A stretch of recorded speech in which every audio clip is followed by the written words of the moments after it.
Hello, everyone, and welcome back to Undoctrinate Yourself. Today, I have an amazing guest for you. This is Dr. Anna Kurapey.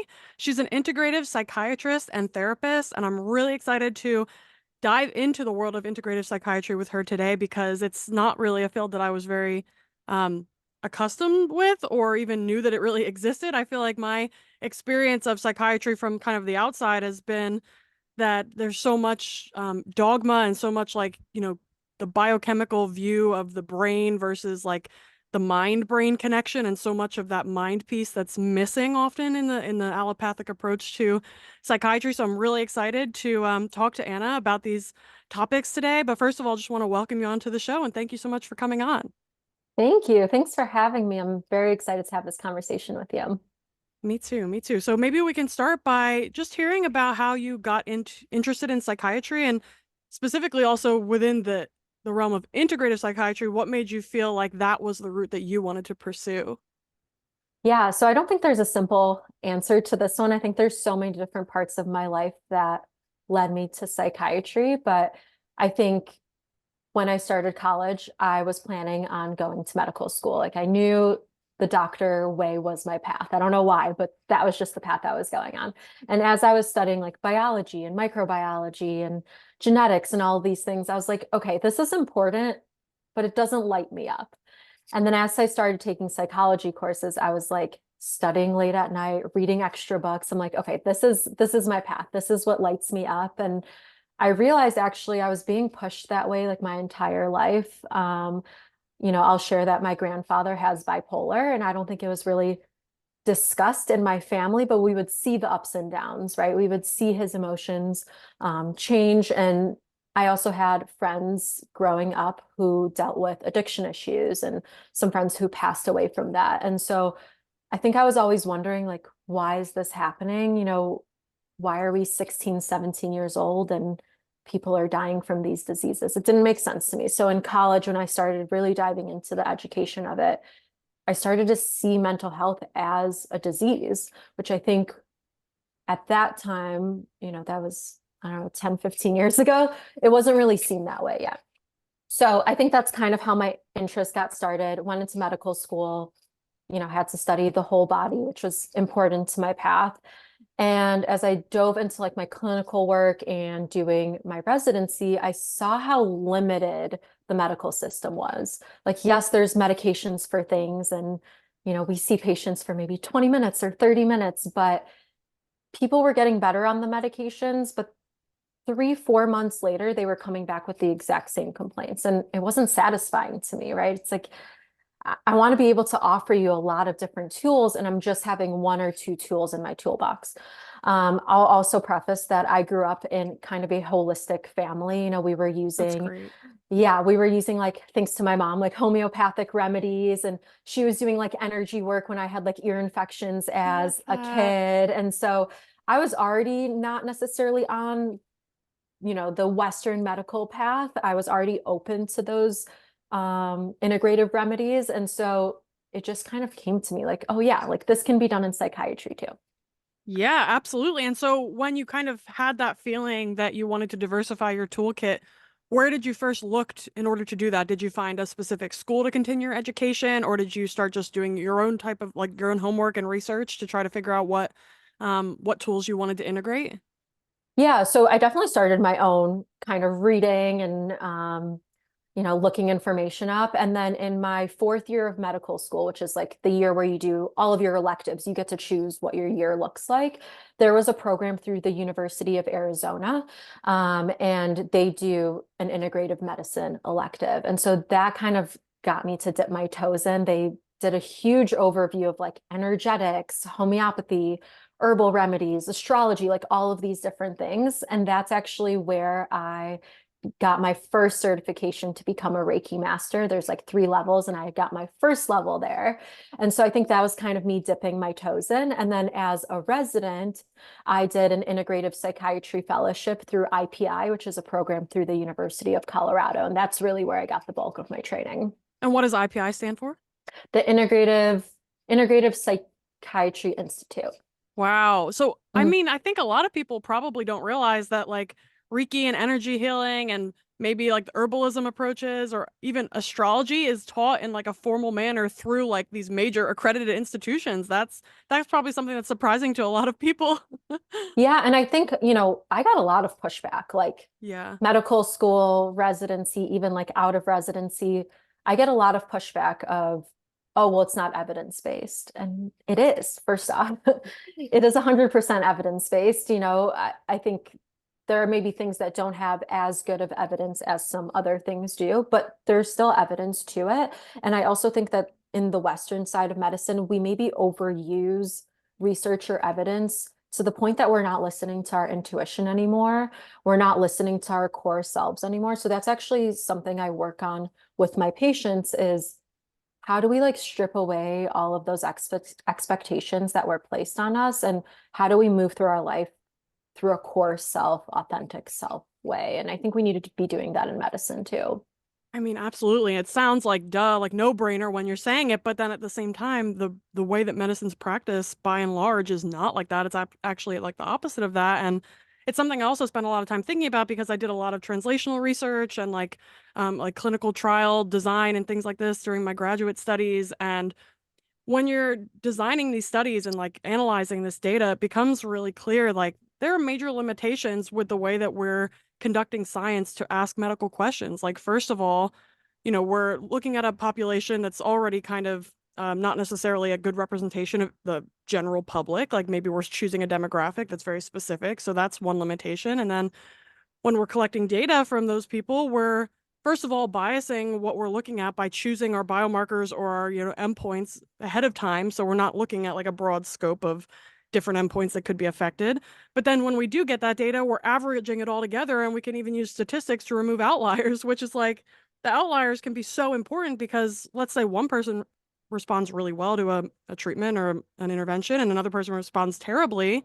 Well, that's really important information to have. And if we can figure out why there's differential responses across people, that's, in my opinion, the most important aspect of medicine. It should always be a more N equals one approach, and yet we're conducting these large double-blind placebo-controlled studies and pulling these data points together and looking at the averages and making claims based on those. And it's like, well, no, I mean, in science, it can be useful to look at averages, but in medicine, like the main priority should be the N of one.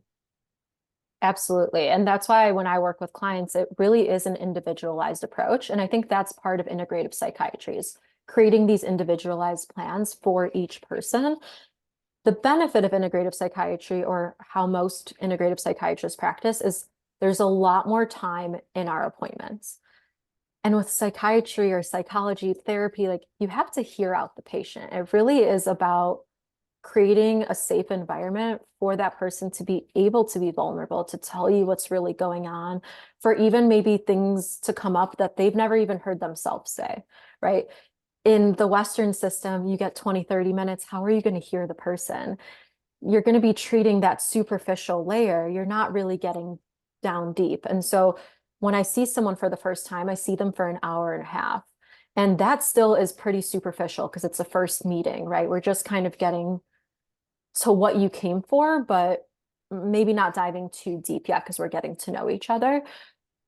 But that relationship starts in that hour and a half. And by creating that relationship, then I'm able to create more of an individualized plan using all the tools that I have in my toolbox. And as a psychiatrist, like I'm always building up that toolbox. Like right now I'm taking an astrology course and trying to learn more because I know like the superficial things about astrology, but I want to know more. I want to guide people through that. So yeah, that individualized plan is super, super important. Oh, I love that so much because I went down the astrology rabbit hole like 2.5 years ago, and I just finished taking an astro herbalism course, which completely blew my mind. I hope that you have the chance to take it one day if you haven't looked into it already. It's so, so good through the School of Evolutionary Herbalism, and it just goes so deep. And really the way I see it, and I think a lot of people view it as this like weird woo, like method of divination or like future prediction, but it's really, I mean, in my opinion, a study of archetypes. And I mean, archetypal nature of reality is so important, especially when we're dealing with issues of the mind and like these features and these themes come up like in these like cycles. And if we can kind of look at them in an objective way, and it can really help to, look at them through the lens of astrology or other modalities as well, then I feel like we can develop a deeper understanding of ourselves, and that just can lead to such incredible growth and transformation. Absolutely. And like what I'm seeing with the astrology work and like you mentioned, like those archetypal patterns is we're just a mirror of the stars, right? Just like I'm a mirror to you and you are a mirror to me. And so if we can start understanding ourselves by understanding others, understanding the stars and the planets, we're going to have so much more empathy and compassion for ourselves because we're more likely to show compassion to others, right? Like that's usually what's easier for my patients. Like, and then once they start accepting that, they can accept that within themselves. And so using astrology in that way of it's just a reflection. It's not necessarily predictive. You still have control of your life. You still have control of, you know, how these stressors affect you, but using it as a reflection, I think, can really teach people about themselves. Yeah, I love that you said that because one of the first things that I noticed as I started diving into the world of astrology is that I felt like I could cultivate compassion for others much more easily because Yeah. I feel like it gets really old to think about everybody's behavior as just like trauma and conditioning, trauma and conditioning. It's like, I mean, at some point, like somebody has a core nature that's going to be different from the person next to them. And I think being able to understand that core nature and just like the forces that are coming together to shape who that person is, it's like a very profound look into just like the individuality of people and how beautiful that is. And I think it's also a really like cool and fun way to be able to highlight that individuality and show how like beautifully different we are. Though at the same time, we're also have so much in common as well. So it's nice to see that like dichotomy. Hmm. And I think was drawn to astrology for my own reasons. I mean, I think I'm in this field because I love doing it for myself. And so then I love doing it for others, right? And I dove into it for myself, but then I started seeing these patterns. Like I would have a week where like every single patient would say basically the same thing, right? Or like the next week, all of a sudden everyone's in a really good mood. And I'm like, okay, like what is going on? There has to be like a bigger picture to this. And so then I'll like look into the astrology maybe at the end of the week and I'm like, oh, now this makes sense. Or I'll look at it at the beginning of the week just to like prep my mind, like, okay, people might come in with these concerns or, you know, these stressors. And then I see it play out. And sometimes I'll even like laugh in my sessions. I'm like, you're right on time. You're exactly reflecting what's in the sky. Oh my gosh, that's too funny. Are you willing to share a little bit about your chart with us just for like some context? I would love to learn Oh, about you. yeah. Sure. Yeah, I can share like my sun, moon, and rising. That's Great. usually what people, understand the most. But my sun is Pisces, and I am a Pisces at my core, like very spiritual out there, can sometimes need that grounding. My moon is in Gemini. So for people that don't know, your moon is like how you experience your emotions, and Gemini is kind of that communicative planet. So definitely, in my work and also in the way that I experience my emotions is through talking. And then my rising is Virgo. So that grounds me a little Oh bit my into like that God. organization.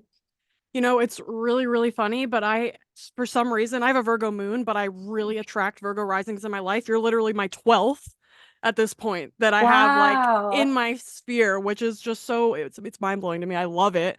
I feel like I really resonate with you guys. I feel like we just understand each other. And actually, I've been trying to like find some patterns around that. Like, I think that moon and rising pairs and like sun and rising pairs or sun and moon pairs, like they tend to just like understand each other at a different level, which makes like rapport really easy and just like conversation flow and it makes things so fun. So I love that. Yeah. What are your sun, moon, and rising? So I'm a Taurus sun, a Virgo moon, and a Taurus rising. I'm Mm, a Taurus stellium, so I also have Taurus and Mercury and Venus too. So lots of Taurus energy wow. going on. That's awesome, though. That's a good one.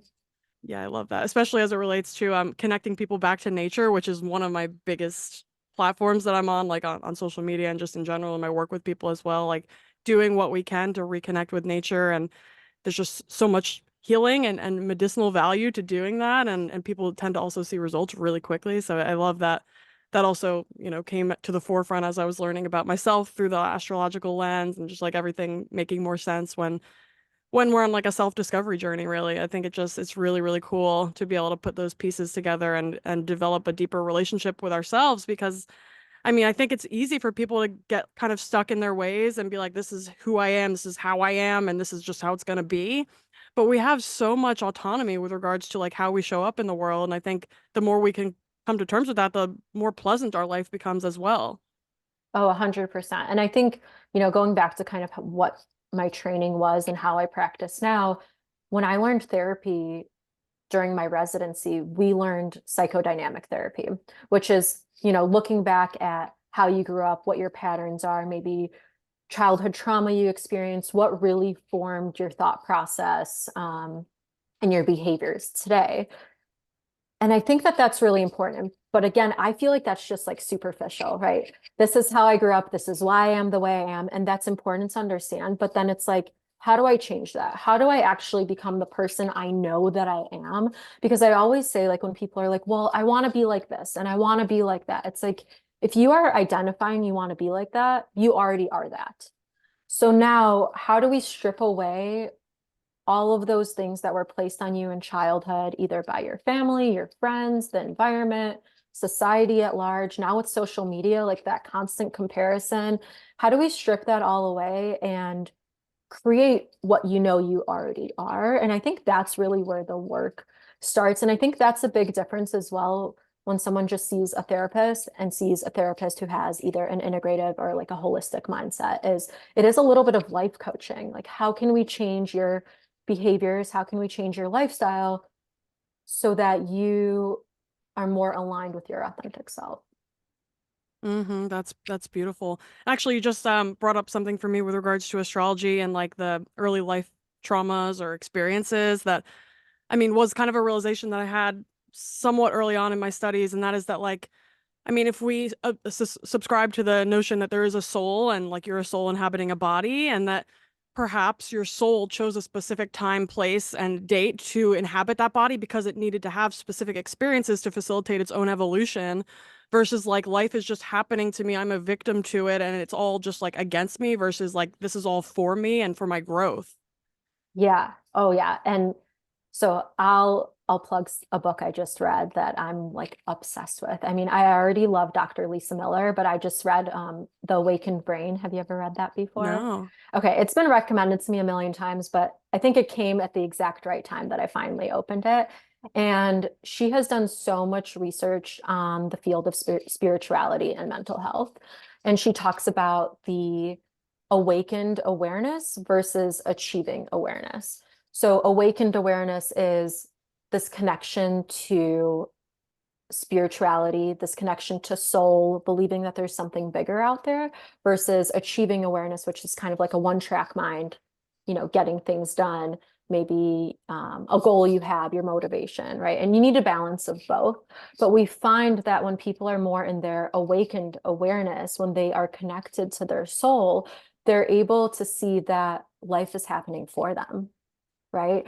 They're not seeing all these stressors or things that are coming up as, oh, it's happening to you, and feeling hopeless and helpless, like they can't control things. It's like you take a step back and you're like, oh, wait, why is this coming up for me? What is there to learn here? How can I show up for myself or show up for other people?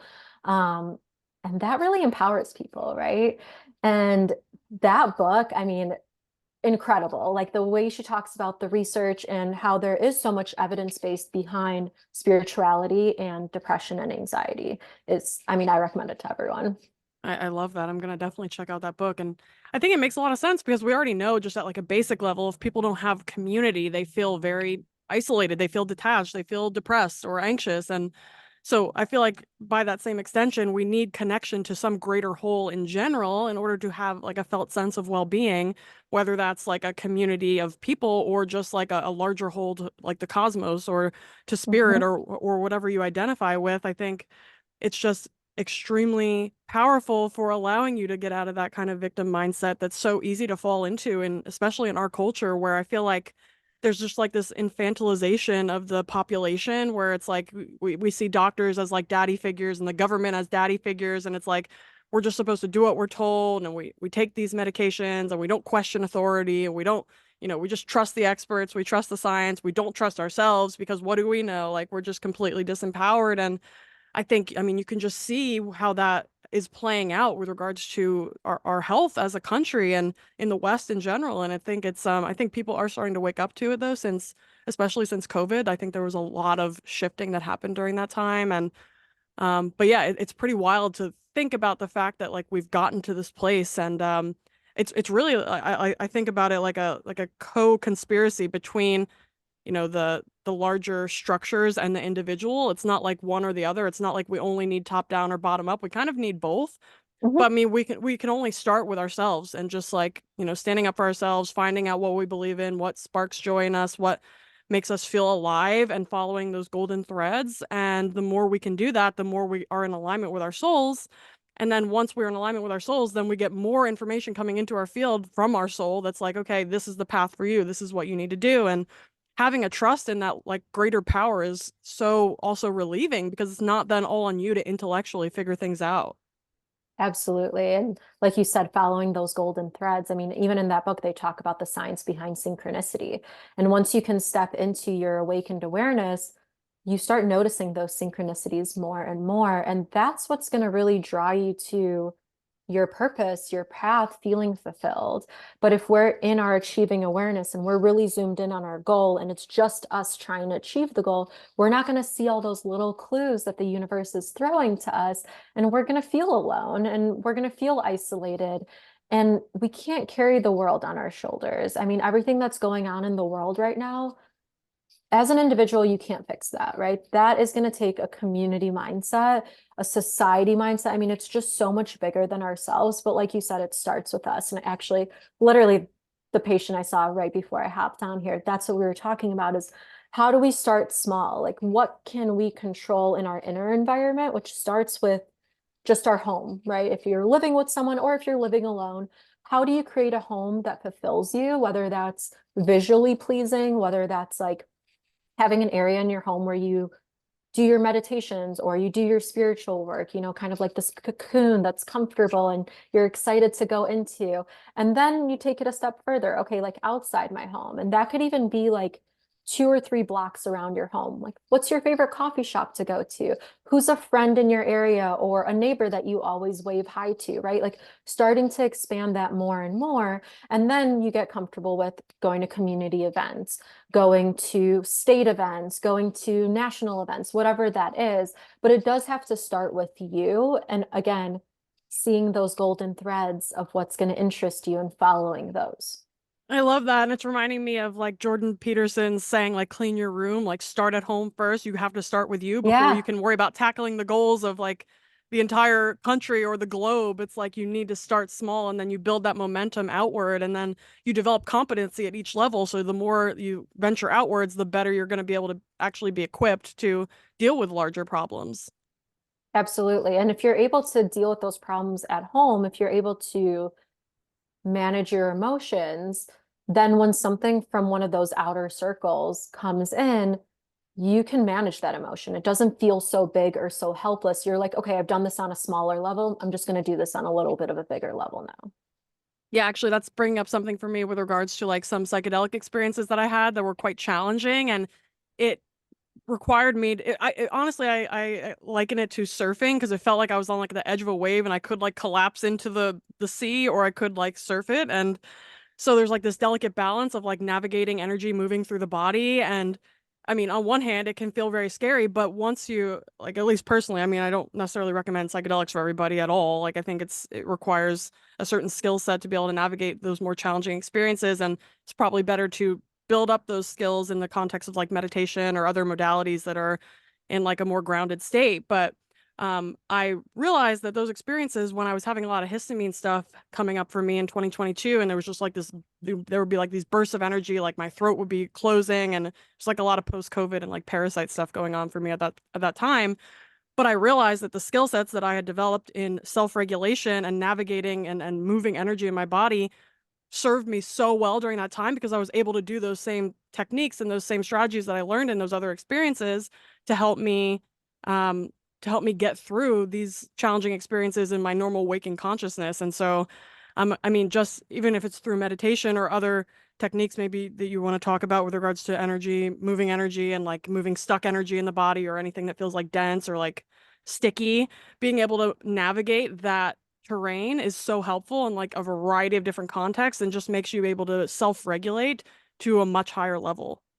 Yeah, and self-regulation is really what we're working towards, right? And that's what I work on every single session with my clients. But again, like in all different modalities, because you never know how something's going to come up for you and what tool will be helpful in that moment. But the one thing I would recommend is creating a practice for yourself every single day to listen. I think our world is so busy right now, and there's so many demands, like with the change in COVID, with people being able to work virtually from home. I feel like there's even more demands on us. Like you're always at your computer, you're always working.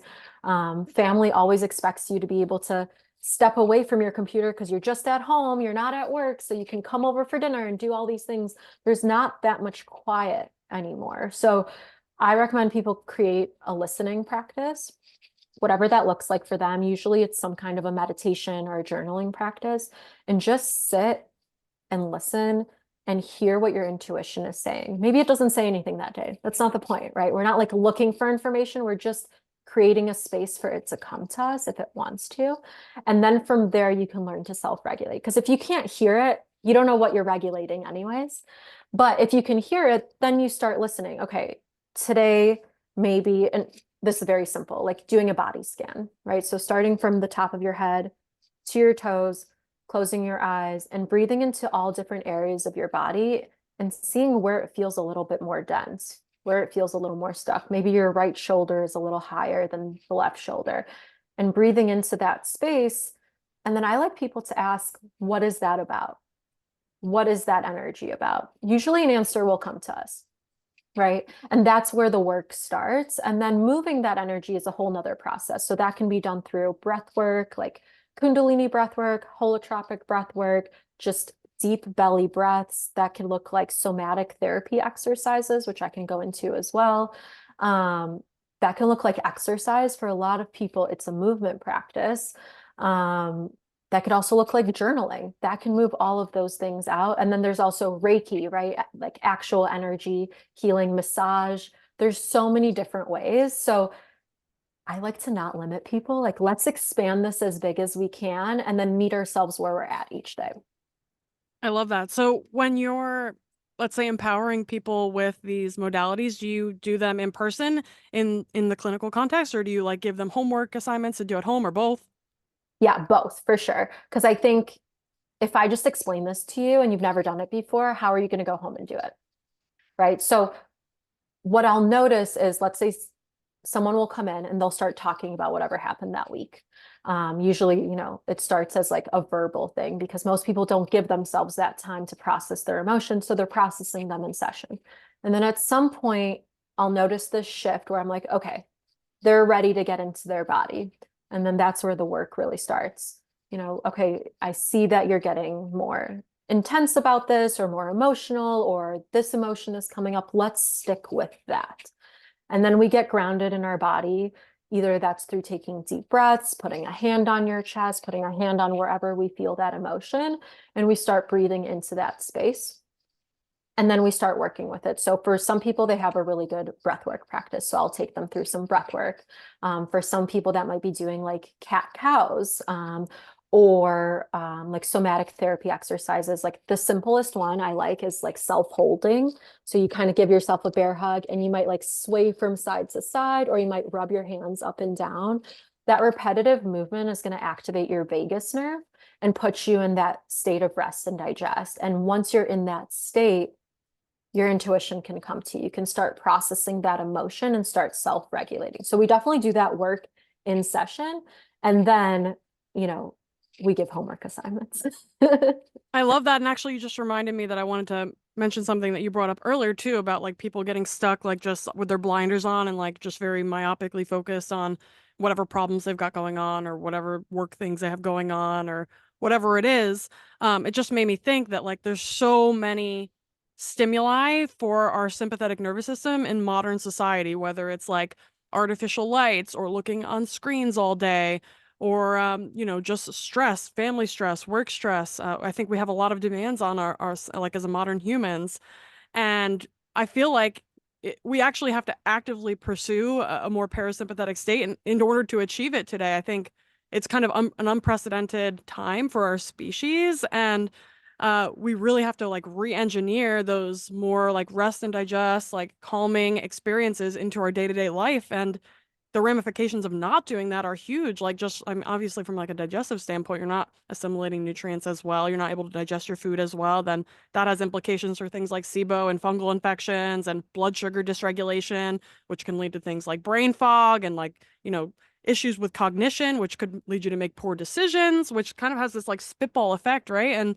so the more that we can get into that parasympathetic state throughout the day, it's going to create huge wins for us like down the line. And I think one thing maybe I didn't mention with working as an integrative psychiatrist, I work within like the biopsychosocial spiritual model. So we look at all of that, right? So biologically, like what's going on? How are you eating? How is it affecting, your nervous system?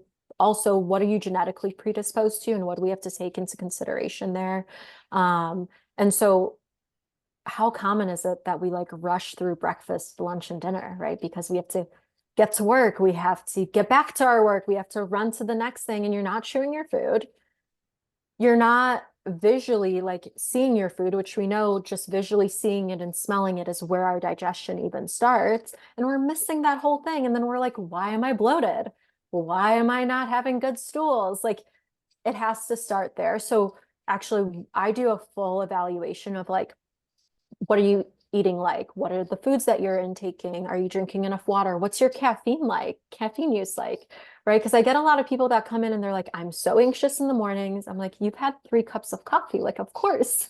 Right? So we got to start at the groundwork. Like, are you sleeping well? How's your digestion?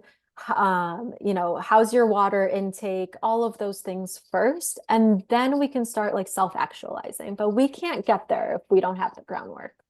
I love that you mentioned that because yeah, stimulants and like overuse of stimulants is something that I personally see a lot in my practice. It's also something I've experienced myself in the past, just burning out from overusing things like caffeine, Adderall, etc., which are very depleting to your dopamine systems and just like to your brain chemistry in general. And it's weird because they're such like socially normalized drugs. Like the same person who like demonizes psychedelics and other drugs will be like, having their coffee and maybe their nicotine and maybe their Adderall and like throughout the day. And it's like we have like this cognitive dissonance in society around drug use, and this also ties into like a whole nother can of worms with regards to like the light environment, because it's something I think a lot about, because the lack of sun in people's lives and the excess blue light is really depleting also to that dopamine system. It's driving them to want to seek out these stimulants to like keep them up when their like bodies are just really needing a break.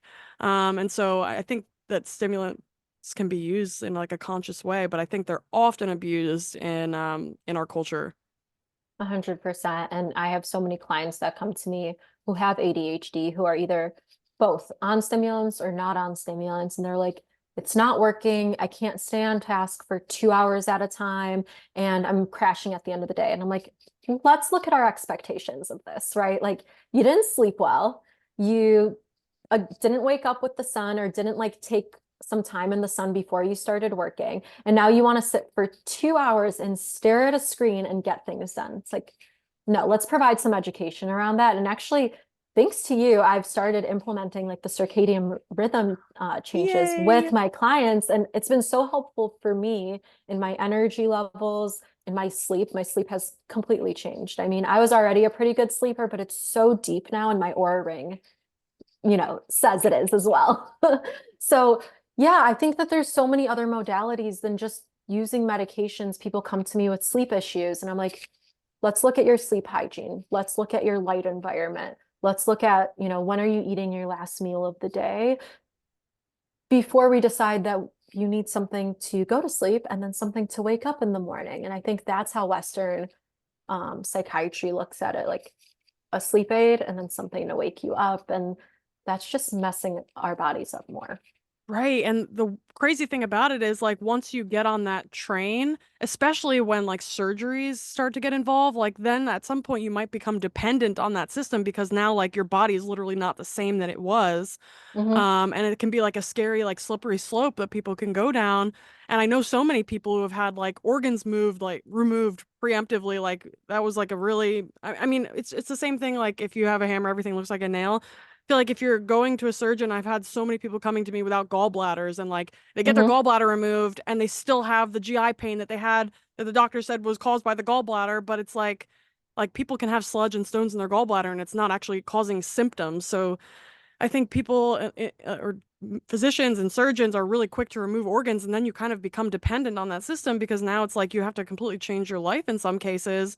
Like without a gallbladder, you're not absorbing your fat soluble vitamins very well anymore. You're not able to get your essential fatty acids in as well anymore, and can cause a lot of issues with diarrhea and like nutrient absorption in general. And so my heart always goes out to people because a lot of people just don't know because we're brought up in this system where it's like this is the norm. But the thing is, like, if we consider that the norm, then we need to be okay with getting the normal diseases, which are like, the whole host of diabetes, autoimmunity, cancer, etc. Yeah, absolutely. And going back to like people becoming dependent, I mean, I have a lot of clients that come to me that are dependent on benzodiazepines, right? Like Xanax or Ativan for sleep, because at some point their primary doctor had no other option and they put them on this medication and now they've been taking it for 5+ years. And what happens when you try to go off of it is you get rebound insomnia. It's just literally what our bodies do, right? That's the chemical properties of GABA. And I try to help them get on supplements, change their circadian rhythm, like work with light and try to get them off of those medications because otherwise you're stuck in this system that you don't want to be in. And kind of what you said about like the gallbladder, just looking at the gallbladder, it goes back to like that one track mind, right? They're not looking at a patient holistically. They're not looking at the entire environment or how all of their systems work together. And, I don't want to blame these doctors because it's like I went through the system. I know what it's like. It's just that the system is so stuck in this form of education and people are so resistant to any other views. Like I remember even when I would bring up wanting to study integrative psychiatry or study these other modalities, I got a lot of pushback. A lot of like, okay, this isn't evidence-based. People aren't really going to be interested in it. It doesn't really help. And at some point, your intuition is like, all right, it doesn't matter. You're doing this. You have to do it. There's no other way. And I started asking my patients, like, hey, are you interested in learning about this? Or, hey, I just learned about this integrative modality. Is that something that you want to know about? And I got an outpouring of support from my patients. And that's when I was like, all right, if my patients are coming to me and they are literally saying they need these alternative methods, then it doesn't matter what the system says. It's actually my responsibility to provide that. I love that, and I think it's beautiful that you really appear to have been taking to heart the concept of like first do no harm, which I think a lot of I mean, there's just a lot of perverse incentives in medicine sometimes, and it can be easy for docs to fall into that. And a lot of it is also normalized again, so it's like people don't even think they're doing the wrong thing necessarily, but a lot of it comes back to the structural issues with the way medicine is taught and the siloing of medicine and how you're like if you become a specialist, you're literally just meant to focus on this one Hmm. area and the pieces never get put back together, so you're not even equipped with the information or the insights to actually understand your area of specialty within the context of the whole, which is like you were just alluding to, is it's like it's not doing anything positive to the patient. If anything, it's going to be causing unintended harms. And I want to also circle back to the benzo conversation too, because I have a client who was on benzos like prescription for anxiety for over a decade, and he tried to get off of them, and he did, but he said that it took him 10 years to feel like himself again after that process, which is just like mind blowing. Hmm. It is. It's so hard to get off of them. And that's why when people come to me and they're on those medications, that's like one of my first goals. I mean, first, like, let's ground and like calm your nervous system, but let's get you off of that as fast as we can. Because the longer you stay on it, the more it's going to wreak havoc on your nervous system. Does it actually change like the structure of the brain in any way, do you know, or is it mostly like a chemical issue? I'm really not sure in terms of like the actual science behind it, but I know like what I see in my clients is like that person said, like it's so hard to feel like yourself. And there's this disconnection that happens and almost like so what benzos do, right, is they act on GABA. So they're relaxing your brain. And so it's so hard to then get into like a glutamate state, which is like the opposite of GABA, that activated state. It's hard to like go back and forth once you're in GABA all the time. And I think it takes so long to get there. I will say, I think psychedelics help. And again, psychedelics are not for everyone. We do really have to look at like your history and like your family history and what kind of grounding work you've done before you have that experience. But I do think when people are doing the work, that is something that can really like quicken up that process of feeling back to yourself. Yeah, I was actually that immediately came to mind for me because you were talking about this struggle of getting between like glutamate and GABA states, and it's like that seems like a neuroplasticity issue, right? And we know the psychedelics help to facilitate neuroplasticity, maybe even in microdosing form. Like I know there's a lot of research coming out, like microdosing psilocybin mushrooms and stacking that maybe with something like lion's mane that helps with like neuron spine formation and helping to facilitate that neuroplasticity so that it could potentially expedite not only like issues or like maladaptive circumstances in the brain, but also like in the peripheral nervous system too, like rehabbing injuries, for example. Oh yeah, and that's super interesting that you bring that up. You know, I work a lot with the body, right? Like the somatic therapy aspect is basically seeing how you feel those emotions in your body, but it's also the opposite. Like people come in with chronic pain or these injuries that keep getting flared up, and a lot of times those are emotions getting stored. And so the psychedelic work can help with both, right? It can help with the emotions being stored as pain or pain coming up as emotions. And you could do that kind of work through somatic therapy, you know, through massage therapy. There's all these different modalities, but I think psychedelics help a lot with it. Yeah, do you I don't know, you said you're located in Chicago. Is there any like legality issues around using psychedelics in your practice, or is it something that you have to kind of do separately?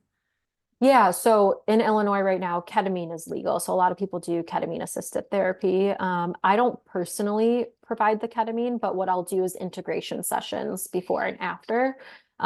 Because what I'm noticing, there are some really great clinics right now that are coming up that actually have therapists that sit with you during sessions. But most of the time, these clinics just administer it and then you leave after it's done. So I'm like, okay, if you want to do that, just make an appointment with me after so we could do the integration process. And then they're working on getting psilocybin approved as well, but that's not approved yet in Illinois. Yeah, I think that will be really powerful. I know, I mean, just anecdotally from some friends who have gone through like ketamine therapy as they were trying to get off SSRIs and like just trying to stabilize off of meds. I heard from them that it seemed like the ketamine might be a short-term solution, but instead of like allowing you to integrate those traumas or any sort of internal feelings of like conflict that you were having, it kind of separates you from them. I mean, it's a dissociative drug, and I think there can be some at least acute comfort that comes from that separation, identifying fully with the thing that happened if it's like a PTSD situation.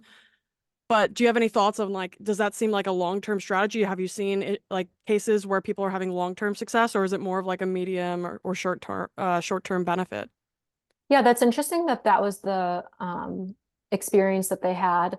I don't know if I've gotten that type of feedback before, but actually, I think it helps people step outside of themselves. Like if they are on that one track mind and they're so identified with their trauma or their stressors, they're able to kind of step away from it and see things as one, which I think is really helpful to be able to kind of step back from it and identify as something else. I guess I don't see it as like creating space as in like a dissociation, if that makes sense, right? But I could see how it could go that way. I'm not sure, you know, in terms of like short term versus long term, because I don't think it's been around long enough. At least like in mainstream right now. But I am seeing people who get like a certain amount of sessions done and they're good for like 3, 4 years at least. Now I don't know Wow. how that'll look like down the line, obviously. But again, I think that integration process is the key to it. I think if you're just doing ketamine, yes, it's going to be short term. Even as short term as just a week, right? And you're going to need it again the following week. But if you're doing the integration session and you're talking about, okay, what came to me during that session and how do I work with that? What did the medicine show, basically?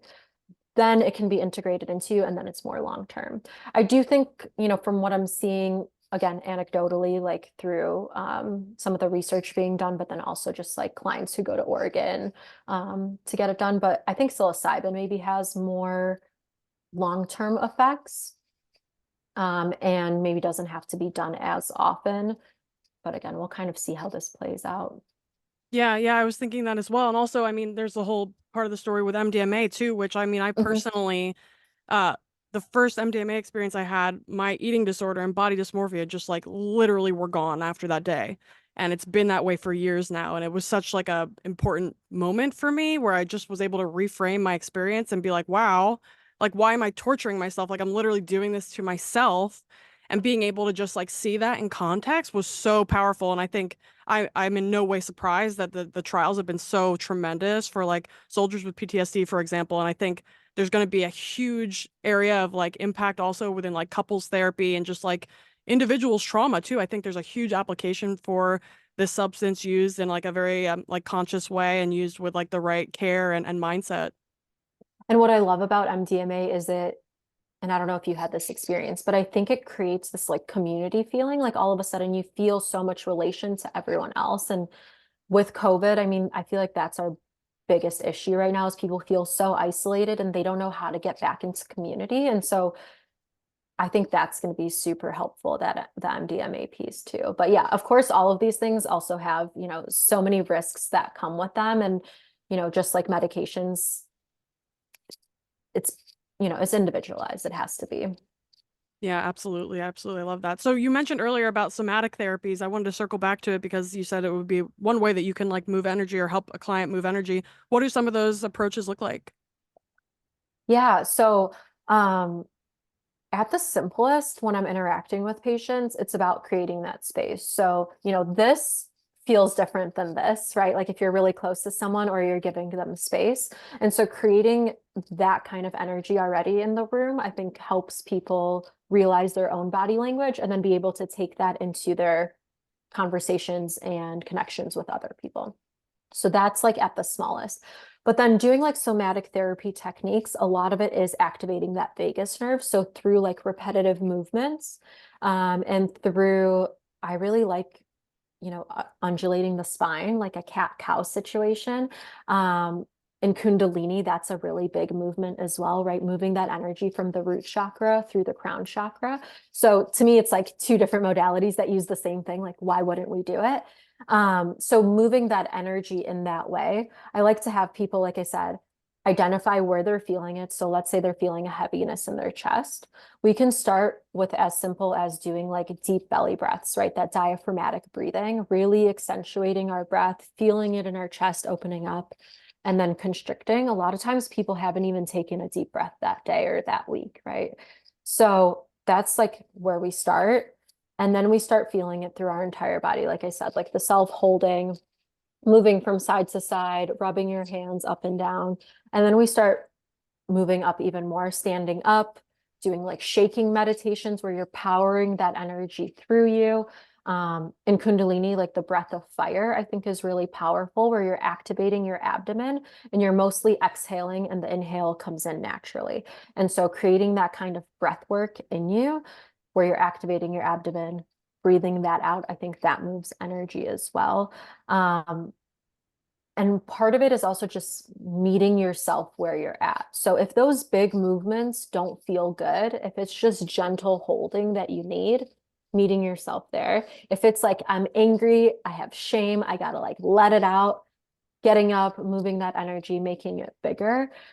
And then, like I've said a bunch of times, it's the integration portion right after, right? So standing there in mountain pose and just giving yourself a pause, seeing what your energy feels like in your body, or sitting in meditation and giving your body time to feel what it's like to let go of that stuck energy. If you don't have that second part of it, then what are we releasing from, right? Like we have to feel both things, the heaviness and the lightness, to know that it works. So that integration portion is really important. Yeah, absolutely. And I mean, I think something that's coming up for me is that like I've always been somebody who cries really easily, like when I'm laughing, when I'm sad, when I'm angry, like there's always just water coming out of my face. And I think crying is like a really underrated tool for moving energy. And it also, when I had that realization a few years back, I would say, it also made me sad because especially like men in our culture are so like stigmatized for crying, and like how much stuck energy is resulting from something as simple as that is like kind of mind blowing. Yeah, absolutely. And that's why it's my job as your therapist to kind of catch those emotions and catch when you're repressing them, right? Like when someone gets those glossy eyes or, you start seeing their shoulders kind of shake and like ready to cry. I'll ask people to stay with it. Like, let's stay with that emotion. You don't even have to speak. Let's just feel it together. Because you're right, that release of emotion is actually what we're looking for. The more that we like repress it and put it in a box, store it within ourselves, that's when we're not regulated. That's when it starts exploding at random times that you don't want it to explode at. Um, so creating that space to really feel it, that's going to help you regulate. That makes a lot of sense. I'm sure you probably have people crying all the time in your practice, right? Oh yeah, I think it's like a daily thing. And I always say, like, this is the place to do it. This is what we're here for. I love crying. I'm the same. I'll cry at everything. Like a happy commercial, like give Yeah. me a baby and a dog, and like I'm crying. Oh my goodness, I love this so much. So you mentioned supplements earlier. I would love to hear maybe some of your favorite supplements that you reach for that you find that people benefit from, or like common deficiencies that you see that are related to like poor mental health or issues with nervous system regulation, if you have any that you'd like to share. Yeah, absolutely. One thing that I find is people will come to me and they'll have tried a bunch of SSRIs and they don't work, or they get a ton of side effects to it. That could be for a lot of different reasons, but one thing that comes up is the MTHFR deficiency. So I'll test for that. And if someone does have a deficiency in that enzyme, then I'll supplement with methylfolate for that. But again, I would get that testing done. I wouldn't just start taking methylfolate for people.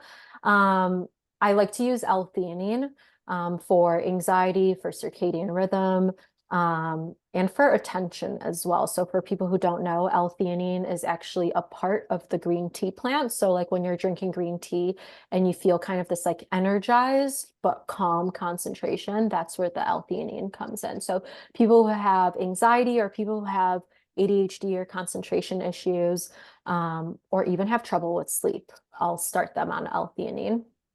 Another one is magnesium. I mean, I'm in the camp of like everyone's deficient in magnesium. Everyone needs magnesium. And I think it helps so much with sleep, you know, relaxing muscles, which when you're anxious or when you're stressed, that muscle tension is just so uncomfortable. So it helps with your mental health, your physical health, and then with sleep. So magnesium glycinate is usually what I go for because it helps with that mental health. And more studies are done on the glycinate for mental health. What's another one? Inositol is a big one for anxiety. And that one I love for my kiddos too, because it's usually flavorless and you can put it in water. And you can kind of, I like to like microdose it through the day. So like put it in water and then slowly kind of sip on it through the day. And it helps kind of create this, I would say, like take the edge off kind of feeling if you're super anxious. And again, like helps regulate your sleep cycle as well. So that's a big one for sleep. I'll do like inositol, magnesium, and L-theanine. I love that. Actually, so the Now brand of theanine has Mhm. inositol in it, and I swear by that. Actually, I think the serving size is like one capsule. It's 200 milligrams of theanine, but if I take three of those, I take 600 milligrams of theanine with the inositol. It's like so magical when it comes to like if I'm ever feeling anxiety or like tightness in my chest or just overstimulated. It's like a game changer for those types of situations. Yeah, absolutely. And I think people want these alternatives. They don't want to be on a medication all the time. And so still with supplements, I like to use them as needed. Of course, if there's like a period of time where you need to use them all the time, that's okay as long as we're doing the work. And I really like to approach like my sessions with like, there's no judgment, right? Like what you need is what you need, and we're just going to meet you where you're at. And then I want my patients to do the work. There's homework. Like we got to put in the effort. We got to change our thoughts. We got to change our behaviors, change that neuroplasticity, right? So we're just using any tools that we need to support us, and the supplements are there for support. I love that. And actually, you saying that there's no judgment, you need what you need is really reminding me of what I learned in my astroherbalism course, actually, regarding like TCM and Ayurveda.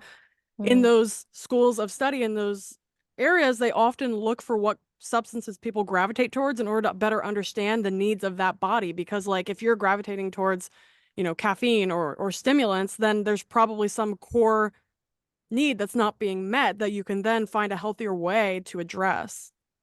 Oh, 100%. Yeah. Like when I have people that come into me with addiction, whether that's cocaine or, marijuana or alcohol, it's like, why are we gravitating towards that substance and that specific substance, right? Yes. There are, of course, times where people come in and they're addicted to all of them, but more likely than not, it's one that they're always gravitating towards. And so, what are we deficient in? Whether that's like a micronutrient or just deficient in our life not being fulfilled, that needs to be supported so that you don't reach for that substance. Absolutely. I mean, so in the case, let's say in the case of like alcohol, would you have like a specific like hypothesis about what might be an underlying issue? Would it be like related to GABA? It could be related to GABA, um, which then makes me think that people are moving too fast, right? There's not pause in their days.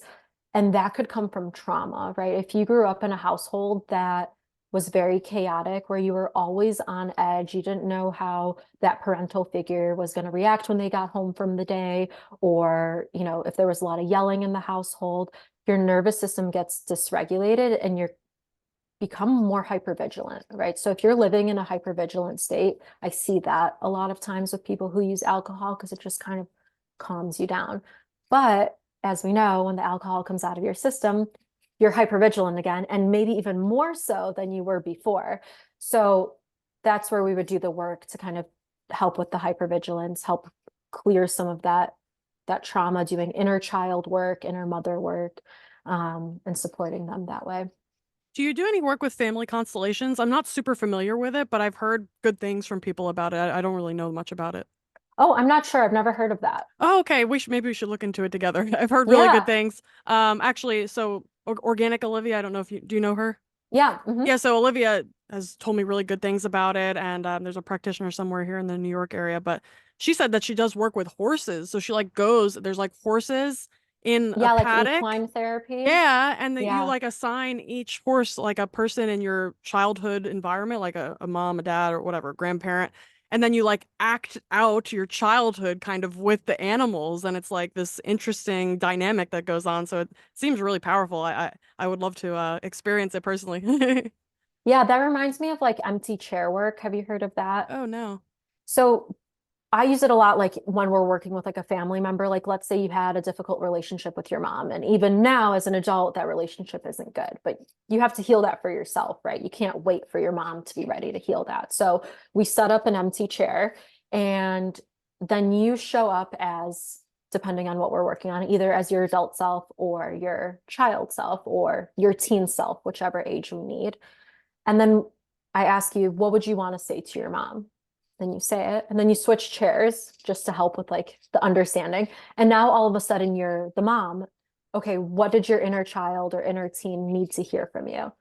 And the mom speaks, and you kind of go back and forth, and then you're able to heal that relationship without needing that external person. I love that. That makes a lot of sense. And also I feel like this would be another way of cultivating like that empathy or compassion, like for your parent or whatever figure that you're having this conflict with. You can try to like put yourself in their shoes and provide that like alternative perspective, which could be very enlightening in and of itself. Yeah, absolutely. And creates connection without, again, needing that person that maybe caused some trauma to you, or caused a difficult upbringing to you. Absolutely. I meant to mention earlier, do you work with herbs at all? Are you dabbling in that area?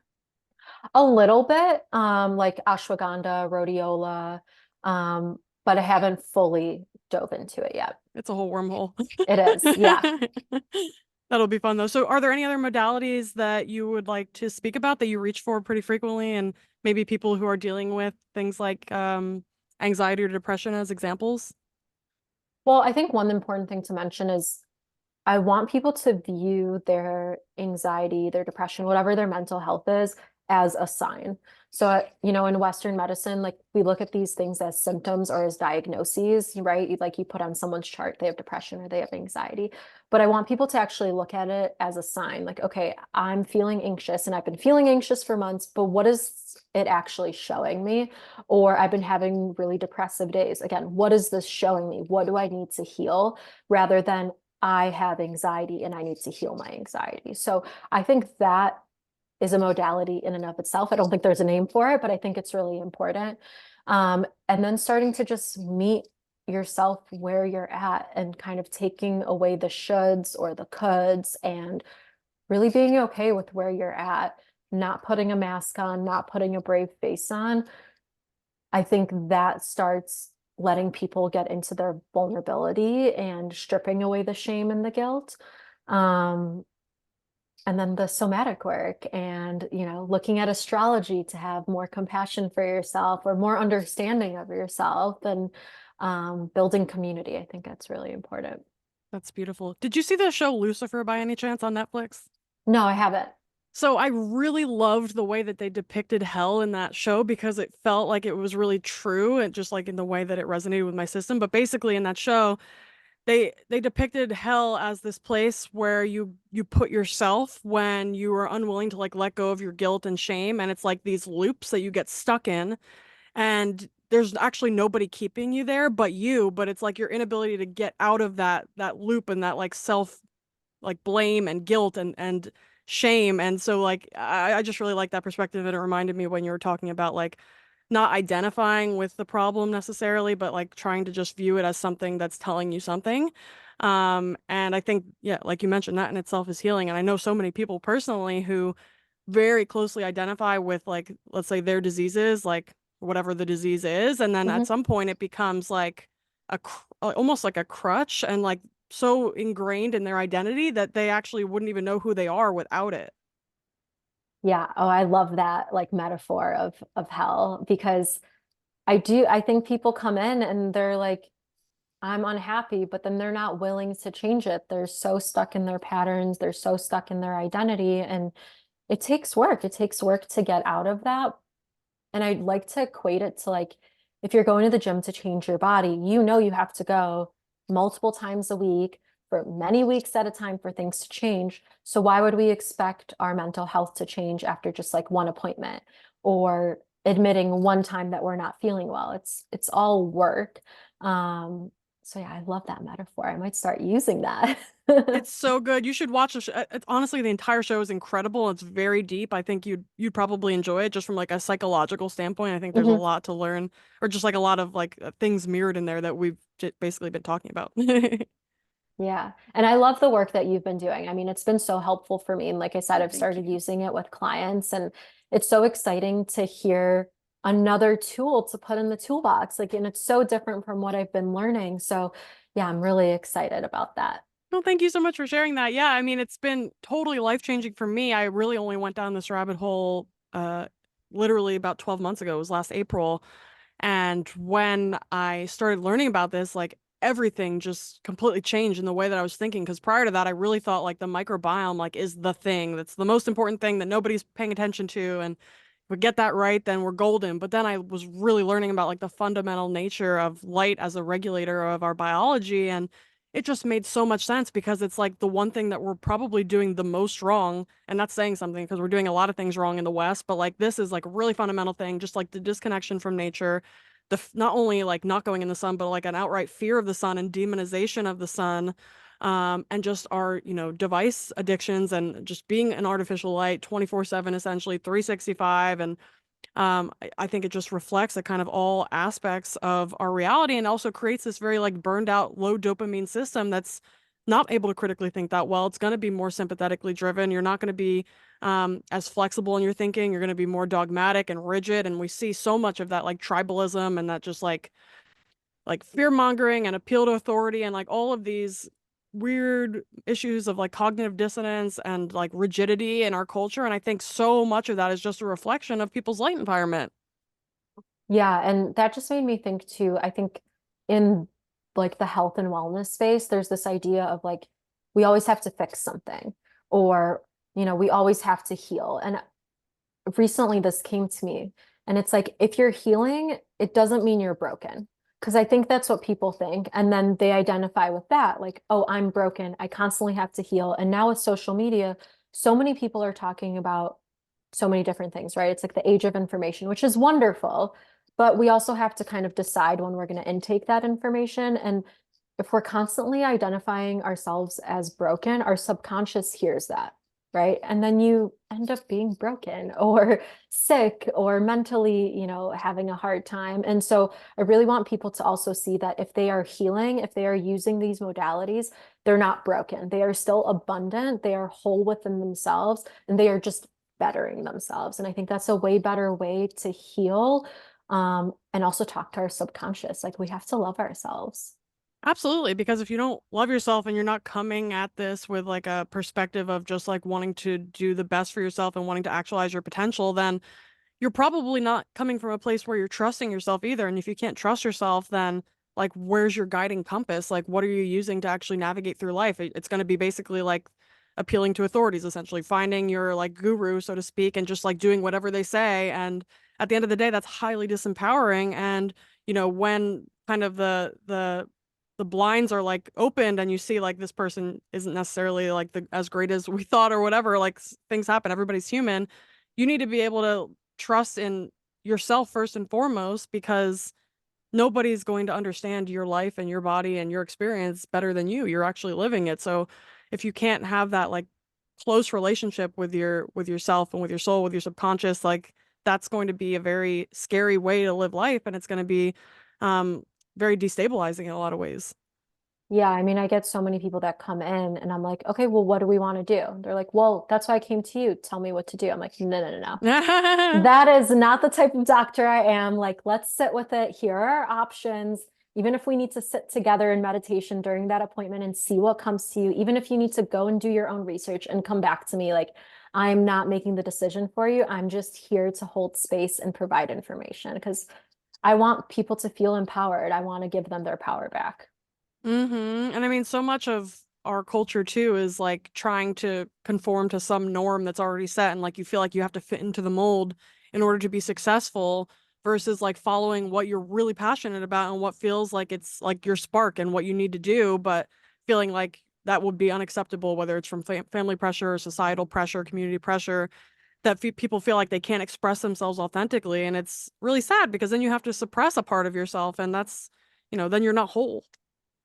Yeah, and I'll share a little bit about myself too. Like, I am a child of immigrants. I mean, I was born in Belarus, but I was 2 when I moved. So technically I'm an immigrant, but like I grew up here, so it's a little bit different. But there's a thought process that comes with being an immigrant, right? Most people are like doctors or lawyers. They're like some kind of a job that's looked at as high achieving. And when I told my family I was going to become a psychiatrist, I mean, people's jaws were on the floor. They were like, that's not a real specialization. Like, why would you do that? Like, that's not a real doctor, is what they said, right? But my intuition was so strong at that time. It was like I couldn't do anything else. I couldn't even listen to anyone outside of me. And I was like, no, this is what I'm doing.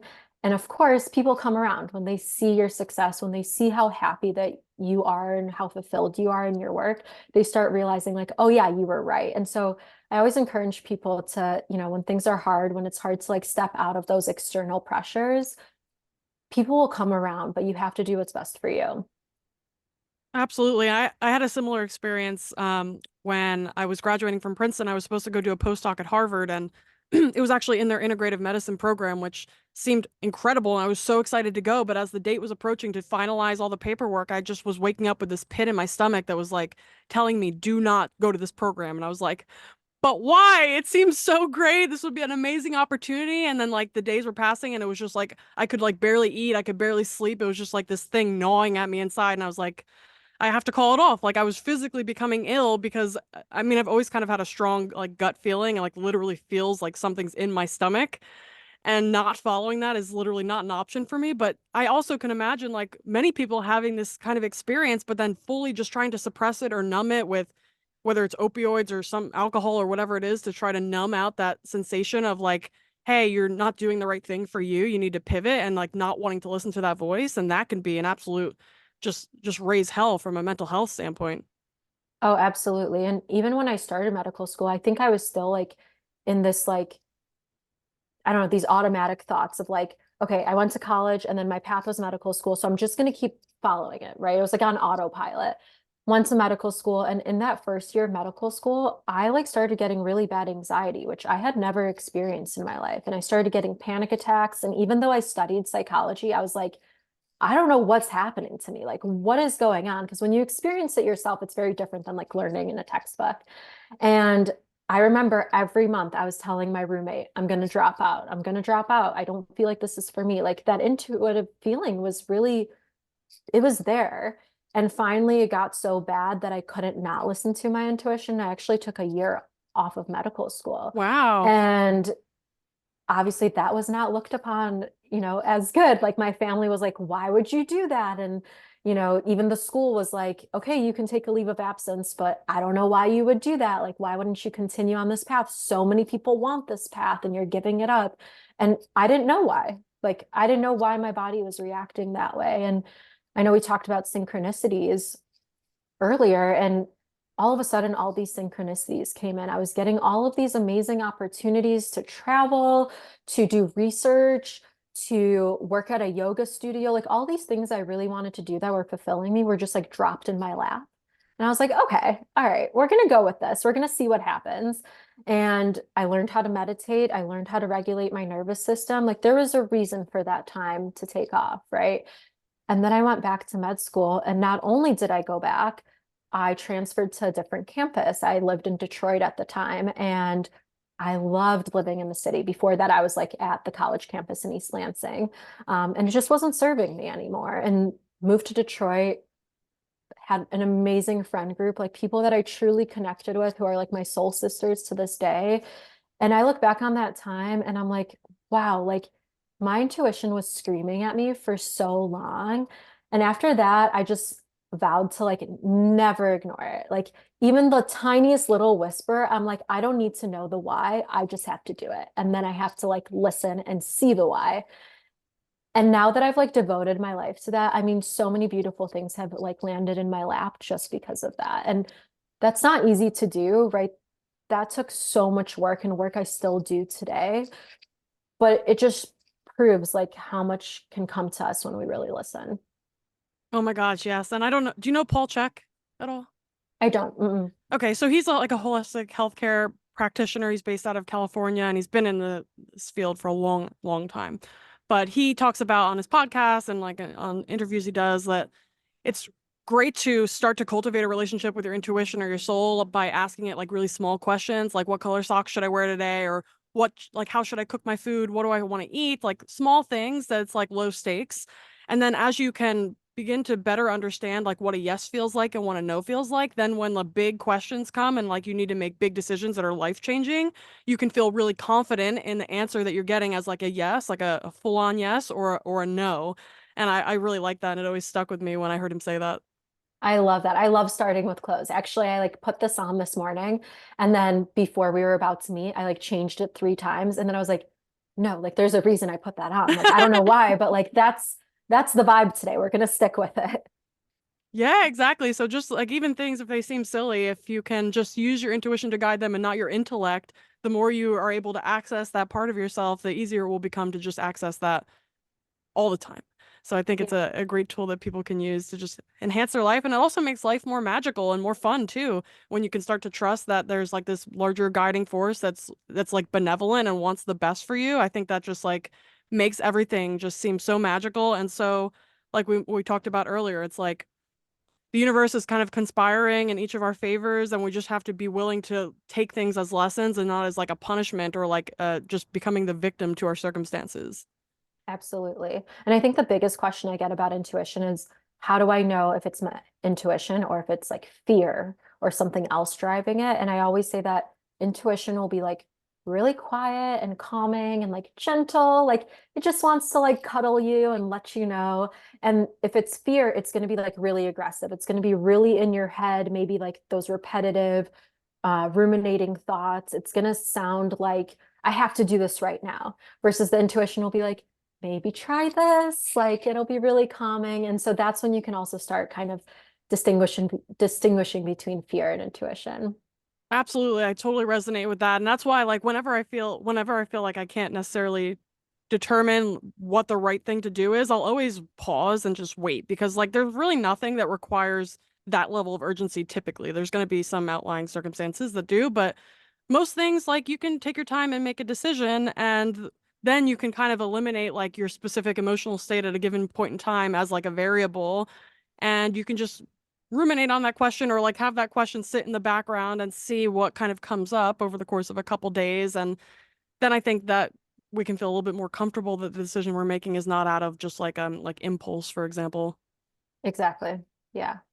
I love that. So is there anything else you want to share before we wrap up? I've loved this conversation so much. I have as well. I don't think so. I think we went through so much today.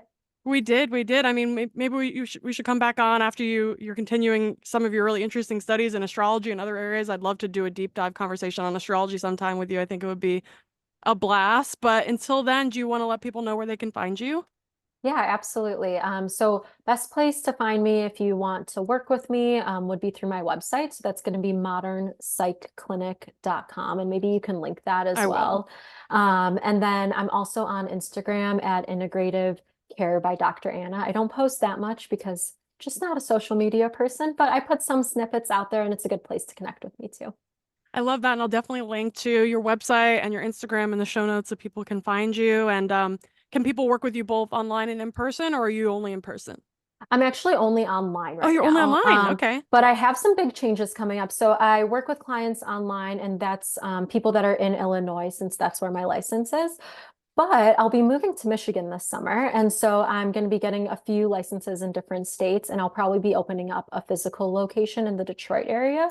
So yeah, reach out to me if you're in those two states, but I might be expanding even further, and you can find that on my website.